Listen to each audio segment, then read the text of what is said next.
अमरावती शहरातील रस्त्याची व्यवस्था या रस्त्यांवर ठिकठिकाणी खड्डे दिसून पडतात। भूमिपुत्र कॉलनी, काँग्रेस नगर रोड आणि इतर अनेक भागातील रस्त्यावर ठिकठिकाणी मोठे खड्डे पडलेले दिसून येतात। या खड्ड्यांमुळे वाहन चालकांचे मोठे हाल होत आहेत। जीव मुठीत धरून प्रवास करावा लागत असून अपघात होण्याची शक्यता आहे। खड्ड्यांमुळे दुचाकी स्वरांचे संतुलन बिघडते आणि त्यामुळे किरकोळ ते गंभीर अपघात घडत आहेत। काही ठिकाणी तर रस्त्याचे अस्तित्वच उरलेले नाही। स्थानिक प्रशासनाने अद्यापही या खड्ड्यांकडे लक्ष दिलेले नाही। अशा परिस्थितीत शहरवासियांच्या सुरक्षिततेचा प्रश्न ऐरणीवर आला आहे। खड्डे बुजवण्यासाठी प्रशासनाने तात्काळ पावले उचलावी आणि नागरिकांचा जीव धोक्यातून वाचवावा।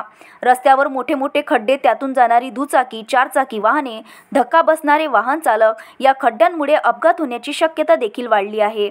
मात्र मनपा प्रशासनाकडून अद्याप कोणतीही ठोस कारवाई झालेली नाही। नगरपालिका प्रशासनाच्या दुर्लक्षामुळे हजारो नागरिकांना दररोज धोकादायक प्रवास करावा लागत आहे। प्रशासनाने तात्काळ त्या रस्त्याची डागडुजी करून वाहन चालकांचा जीव धोक्यातून वाचवावा आणि रस्त्यावरील ही गंभीर समस्या लक्षात घेता प्रशासनाने तातडीने कारवाई करावी। अर्चना रक्षे, विदर्भ न्यूज, अमरावती।